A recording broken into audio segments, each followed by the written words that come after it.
પાટણના હેમચંદ્રાચાર્ય ઉત્તર ગુજરાત યુનિવર્સિટીમાં થયેલા પ્રતિક ભૂખ હડતાલ મામલે આખરે ધારાસભ્ય કિરીટ પટેલ સહિત 21ને મળ્યા હતા જામીન। પાટણ બી ડિવિઝન પોલીસે કુલ 214 જેટલા સામે ગુનો નોંધ્યો હતો, જે પૈકી પાટણ કોંગ્રેસના ધારાસભ્ય કિરીટ પટેલ, પૂર્વ ધારાસભ્ય ચંદનજી ઠાકોર, જિલ્લા પ્રમુખ ગેમરભાઈ તેમજ સહિતના 19 આરોપીઓ આજે વહેલી સવારે બી ડિવિઝન પોલીસ સ્ટેશનમાં નાટકીયમાં તરીકે હાજર થયા હતા। બાદ દિવસ દરમિયાન અનેક ચડાવ ઉતાર, તર્ક વિતર્ક, હાઈ વોલ્ટેજ દ્વારા બાદ આખરે 8 વાગ્યા આસપાસ તમામને જામીન પર મુક્ત કરતી પોલીસ।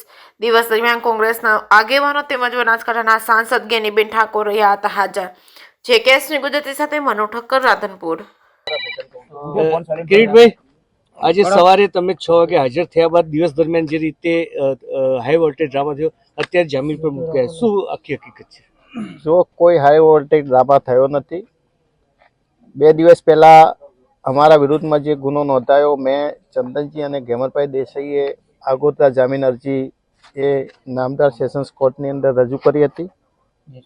જાણી ગયા એડવોકેટ ડૉક્ટર બુચ સાહેબ, બિપિનભાઈ અને આરડી દેસાઈએ દલીલો કરી અને કોર્ટ સમક્ષ ડીજીપીએ આશ્વાસન આપ્યું હતું કે અમે અનિશ કુમારના જજમેન્ટનું પાલન કરીશું અને 7 વર્ષથી ઓછી સજાની જોગવાઈ હોય ત્યાં પોલીસને છોડવાનો અધિકાર છે। અમારી માગણી હતી કે જો અનિશ કુમારના જજમેન્ટનું પાલન થાય અને અમને જામીન પર મુક્ત કરવામાં આવે તો અમે હાજર થઈશું અને કાયદાને માન આપીને અમે સવારે 6 વાગે કોઈ જાહેર વ્યવસ્થા બગડે નહીં, લોકોના ટોળા ભેગા ના થાય એ માટે સવારે 6 વાગે તમામ જે આરોપીઓ હતા એમની સાથે લઈ અને શાંતિપૂર્વક રીતે હાજર થયા હતા અને પોલીસે એ અનિશ કુમારના જજમેન્ટનું પાલન કરી અને અમને તમામને જામીન મુક્ત કર્યા। મોડું કેમ છોડ્યા? ઉમેદવારો 22 હતા અને જે સર્વર ડાઉન હતું એટલે જે ફિંગરપ્રિન્ટ અને જે લેવાનું હતું એ વારંવાર સર્વર ઠપ થઈ જતું હતું અને 22 ઉમેદવારના ફિંગરપ્રિન્ટ કાર્યકરો એટલા માટે થોડું લેટ થયું। હજી જે દારૂ પીધેલી હાલતમાં જે પકડાયો હતો તેના વિરુદ્ધ જે પોલીસે ફરિયાદ નોંધી, એને લઈને શું આગળનું સ્ટેન્ડ રહેશે?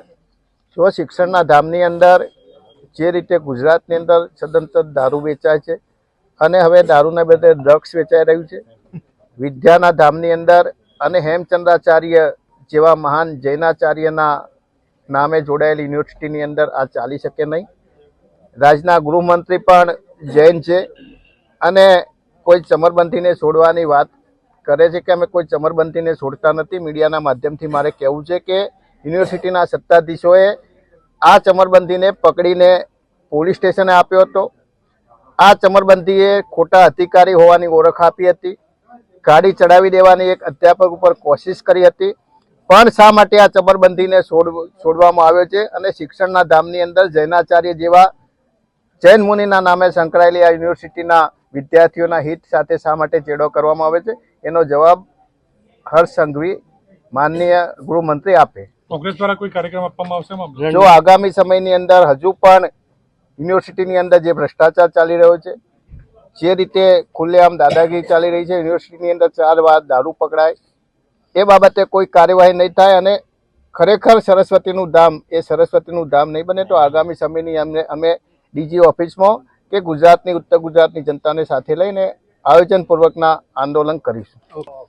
16 તારીખે જે હેમચંદ્રાચાર્ય યુનિવર્સિટીમાં ઘટના દારૂ માટેની જે બની એના વિરુદ્ધમાં એને અહીંયા જે આવેદનપત્ર આપ્યું એ વખતે એફઆઈઆર જે ગુનેગાર હતા એની સામે કરવાની જરૂર હતી, પણ કયા કારણોસર ન થઈ એ પ્રશ્નાર્થ છે।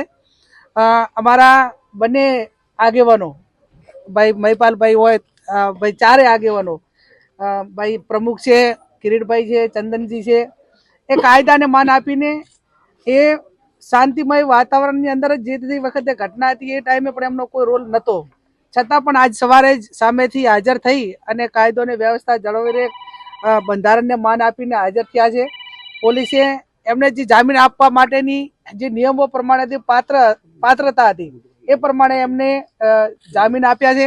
એટલે મીડિયાનો પોલીસ તંત્રનો આભાર માની આવી ઘટનાઓ જ્યારે બનતી હોય ત્યારે જે મૂળ ઘટનાથી ભટકીને આ બાબતમાં જે ટાઈમે ગુનેગારો ઉપર મેં અગાઉ કહ્યું એ પ્રમાણે ફરિયાદ ન થઈ અને સ્વાભાવિક છે કે એક શિક્ષણની સંસ્થા હોય, યુનિવર્સિટી હોય અને એની અંદર જ્યારે આવી બદીઓ થતી હોય ત્યારે આપણે ભાવિ પેઢીને શું આપવા માંગીએ છીએ।